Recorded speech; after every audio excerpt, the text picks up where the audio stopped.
What's up everybody, it's La Muerte Blanca and we're back with another explained video where we speedrun the retelling of complicated game stories with plenty of jokes along the way. This time we're discussing Ghost of Tsushima, or the Witcher Assassin's Creed Far Cry mashup with a Japanese twist. If you're one of those that can't spare the 25 plus hours to play it, don't worry, I got you.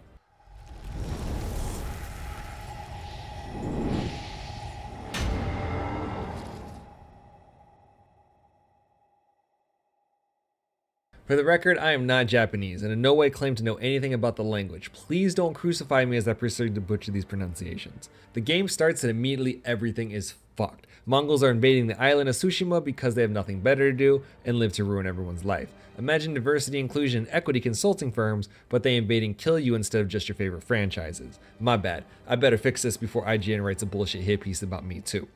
Our guy Jin Sakai pulls up like, dude, there's 80 of us and thousands of them. We are dead. Tradition, courage, honor. We are samurai. The leader of this merry band of walking dead, Shimura, also Jin's uncle, sends the homie Adachi to challenge the Mongols' best, Asian Elmer Fudd. Stone-faced, Fudd disrespects man's fit by throwing his drink at him, disrespects his light by setting him on fire, and thwap! Proceeds to slice man's head clean off. He cold. They have no honor. No mercy! As Shimura leads the whole squad into a massacre. We just started and everything's going crazy. There's fire arrows and bombs and horses collapsing, dudes losing their faces, fucking insanity. Jin and Uncle Shimura fight through the horde, charge the leader, and catch a bomb straight to the face. Jin struggles to continue and gets turned into a pincushion. Shimura gets his ass captured. Asian Elmer Fudd here is Khotun, Genghis Khan's grandson. After slaughtering all the samurai, Khan very politely asks Shimura if he will surrender. Gets the silent fuck you and knocks Shimura's ass out. Sometime later, Jin is alive? Someone dragged him from the battlefield and patched him up. As a nearby village is getting raided, he runs into that lady from Crouching Tiger, Hidden Dragon. You know, the one everyone knows but doesn't actually know her name. This is Yuna, a thief and badass, who has no qualms with stabbing the hell out of Mongols. I have no qualms with sticking you. As they're getting their Splinter Cell on, Yuna says the Mongols have Jin's uncle at Castle Kaneda. They get Jin's sword, and he stops to have a flashback, completely disregarding the urgency of the current situation. Shimura was the one that taught Jin how to fight, and talks ad nauseum about codes and honor. They need horses to get away. Yuna intelligently suggests slitting throats quietly. Without honor? As Jin calls them out like, yo mama's a hoe, and then proceeds to hit him with that Jersey Mike's fit, freshly sliced. Jin steals a horse and gives it a name, so now we're immediately invested in the welfare of this animal, shout out to Kage by the way, and heads for Castle Kaneda with Yuna. Again, Yuna very intelligently offers a plan. Let's cause a distraction, maybe sneak in? No, we walk in the front gate. Khan humiliated uncle, he has no honor. That's how y'all bitches got slaughtered last time. This time, I strike first. Long story short, Jin's plan sucks. He pulls up, calls dude's mom's a bitch, strikes first as planned, but ultimately gets his ass yeeted off the bridge by Khan. Jin also doesn't handle failure too well because the last time he felt this way was when his pops got slaughtered right in front of him.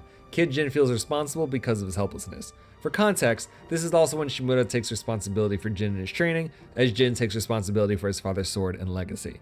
Back to reality, Jin crawls out of the river bend and becomes Esdras Pocahontas, as his father's spirit serves as his guiding wind, leading him straight to Yuna, and literally everything else you might want to go to for the rest of this game.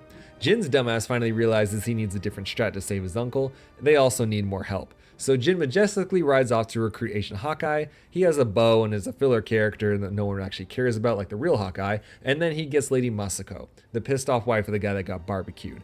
Every crew needs a badass chick, like that landlady from Kung Fu Hustle, so here's ours. Masako gives zero fucks, but to be fair, I wouldn't either if my whole family was killed. Jin also attempts to recruit the Straw Hat Ronin, a group of outcast warriors that have no master. Probably no honor either, who knows. Thankfully, Jin's old friends with their leader Ryuzo. His number one concern is the men and they are desperate for food. He agrees to help save Shimura after Jin gives him a list of Mongol camps that might have some. Because Yuna saved him, Jin agrees to save her brother Taka. The island's best blacksmith should be able to make something useful, right? Right? As they track down Taka, they find a camp. Again, reason dictates they go in quietly so the prisoners don't get killed. I have a code. Honor. I can't break it. My guy, this is fucking war. Bend it then. As the battle between honor and saving people rages in Jin's head, he pulls up on a guard and sacrifices his honor for a really sloppy Tenchu animation. Jin gets a taste for being a sneaky boy as the war progressively changes his attitude toward doing what's necessary to save Tsushima. With the help of Yuna and Kenji, this taller version of Sekiro Rat, Jin saves Taka. They get him to a forge, but oh shit, Mongols are here? Jin skewers them all as the town watches. I've never seen a samurai fight like that. And Yuna's sidekick head ass is all like, ooh, he's a vengeful spirit here to slaughter the Mongols, ooh. Of course, the peasants believe the hokum and start calling Jin the Ghost. So Jin saves Taka from a war camp, then saves his ass from the Mongol raid, and he gets a hook. The island's best blacksmith, and he gets a hook? Are we going fishing? To be fair, Jin needed something to get over Kanada's walls. I just figured Taka's life was worth something, I don't know, cooler. Ryuzo then pulls up and says his men were captured. Jin offers to help, does more sneaky boy things, frees the homies, says fuck optional stealth, and blows the rest of the Mongols to hell because he can. Explosions! During all of this, Jin also takes time to write poetry, cut bamboo, pet all the foxes because they're adorable as fuck, and go skinny dipping. I mean, an invading army has our uncle captured and is terrorizing our home. Clearly, we have time to spare. Finally, it's time to take Castle Kaneda and save Uncle Shimura. Yuna and the others are here, but Ryuzo and the Straw Hats are missing. Fuck them. 4 people is enough to siege an entire castle. We got this. Finally, Jin comes to his senses because he wants to do this quietly. Stabs this guy, then this guy, and this guy. All the guys until Ryuzo? The hell are you doing here? This asshole says he's here to collect the bounty on Jin's head. His men are starving and this is how he'll feed them. First off, fuck you. They're supposed to be friends. Jin gave him a way to get food and saved his boys from Mongol capture. Every game has an idiot unnecessarily making life harder for the protagonist, and I just found the one in this game. Ryuzo's set on protecting his people, but all he does is catch Jin's sword. Then Jin goes out of his way again to help Ryuzo, who runs screaming like a bitch alerting the Mongols. Get bodied, all of you. Jin finally finds his uncle who says the Khan went up north, and their merry band of misfits takes this opportunity to massacre the rest of the Mongols and take Castle Kaneda. 2 days later at Castle Shimura, that's Shimura's castle for those of you not paying attention, Khan and his men are trying to take it over. And Ryuzo lets them all in by burning his own people alive. What? This is also where I realized this game is just Mario with swords. Like Bowser, Khan loses one castle, so he's running off to the next one. Jin and his uncle get a chance to talk, and of course the first thing he says is, I heard how you got here, without honor. Dude, I just saved your ass. I know, but you can't go down this path. Shimura then asks about Yuna, as Jin explains all she wants is passage to the mainland with her brother. She's tired of the bullshit and wants out. Her frustration is justified when Shimura says he'll help her after she helps him get his castle back. Apparently his life isn't payment enough. Jin and Shimura head for a nearby town, and after liberating it, Uncle tells Jin to go home and get his father's armor. One more thing. Recruit the people of Yarikawa to join the fight. Easier said than done since Shimura's responsible for the clan's downfall. One more thing. Tell Shimura's pirate friend to deliver a message to the Shogun. They need reinforcements. Jin returns to his old home, pays respects to his late parents, dons his father's armor, and learns about poisons from his house steward. Then he tries to ease tensions with Yarikawa by helping them fight back Mongol raiders. Jin is straight up tired of all these motherfucking Mongols on this motherfucking island, and proceeds to butcher them in the most brutal way possible. As the ghost legend grows, fear stirs in Mongols' hearts just like Jin's sword does. Fear, but also hope within the people of Tsushima as they witness the legend at work. Finally, with the help of the enemy Hwacha, aka Firework Gatling Gun, the pirate sails off to deliver Shimura's message. One more thing. In that message, Shimura asks permission to formally adopt Jin as his son and the heir to his legacy. It's a big deal as legacy is almost as important as honor. After completing his errands, Jin reports back to his uncle. One more thing. They intercepted a message that Ryuzo's men will attack their flank and they need to be dealt with before the castle siege.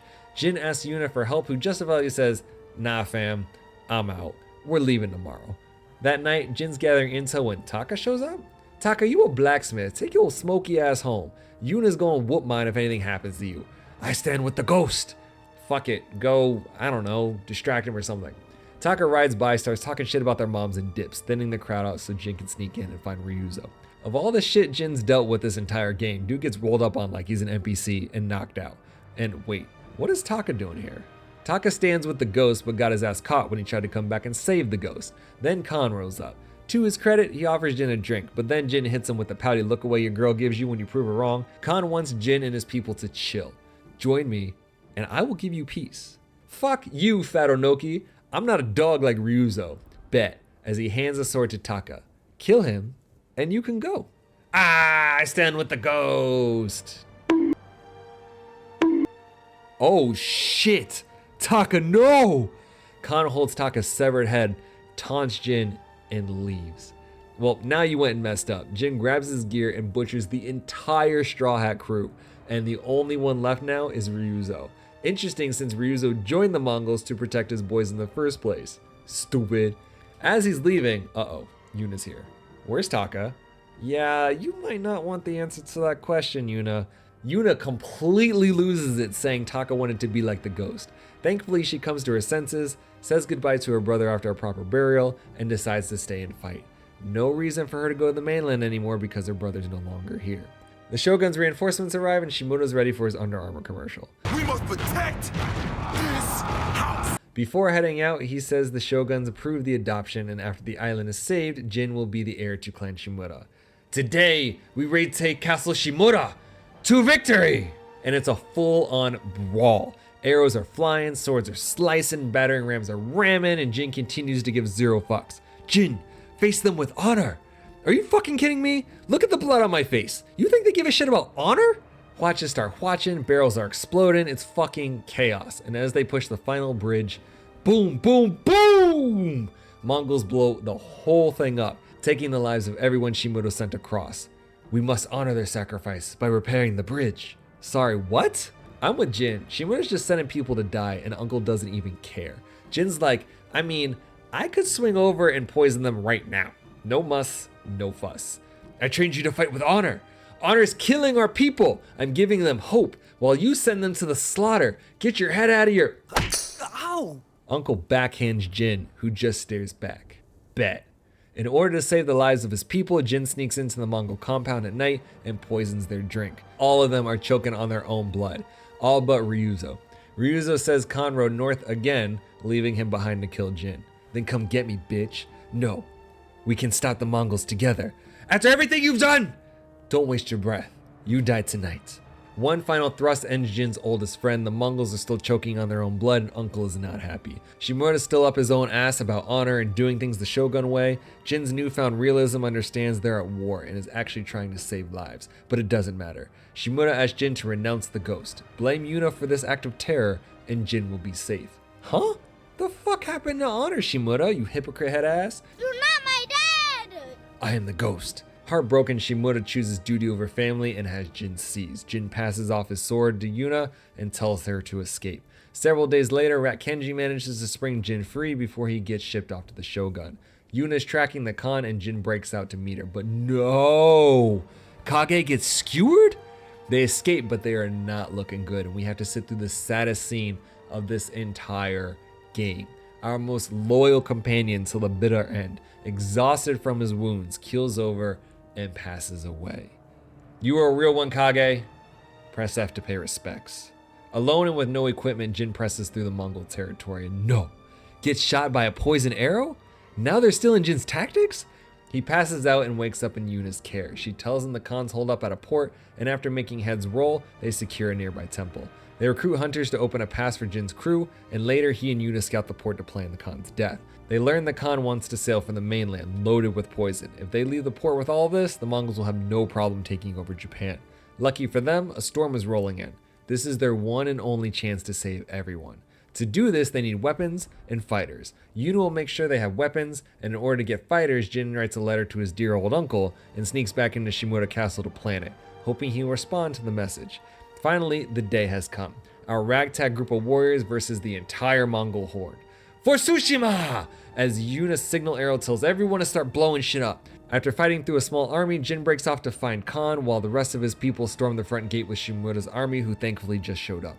Jin goes full ghost mode, massacring the squad, and he finally finds Khan.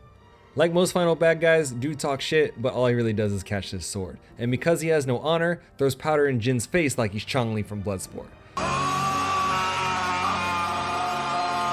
Jin chases Khan to his ship, tells Mongol Tingle to come get some, and continues his spectral ass whooping. Several arrows, bombs, kunai, and stab wounds later, thwap! Damn! The ghost relieves Khan of his head. Poetic justice for the homie Taka. Battle over, Yuna helps Jin back to his camp as she informs him his uncle wants to meet. So to recap, Jin almost dies multiple times fighting for his people, saves his uncle, saves who knows how many lives at Castle Shimoda, single-handedly tips the scales of the final battle by not only killing Khan himself, but also prevents a full-scale invasion of the mainland. All caught up? Great. Shimura says the Shogun is disbanding Jin's clan and he is no longer a samurai. Fucking asshole. Shimura and the Shogun are concerned because Jin undermined their authority and now people are following the ghost instead of them. Like most people in power, they really only care about their own authority and status. They don't actually give a shit about the people and what's best for them. As Jin is paying his final respects to his family, Shimura also mentions the Shogun has branded Jin a traitor and sentenced him to death.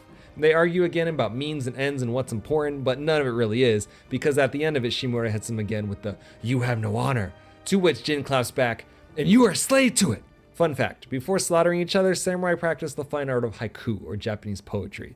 And then, it's fucking go time. Jin's forced to defend himself from the man who taught him the sword, the man who once called him son, and the man who very recently abandoned his so-called son for a very skewed sense of honor. Shing!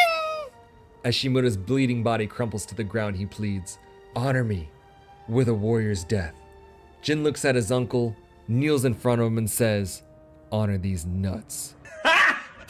Got him! And walks away like the badass he is. And that's Ghost of Tsushima. If you enjoy these videos, please be sure to like, subscribe, hit that notification bell, or don't. I'm not going to tell you how to live your life. Don't forget to let me know in the comments what other games you all want to see. We've already done a ton of other explained videos, so make sure you guys check those out as well.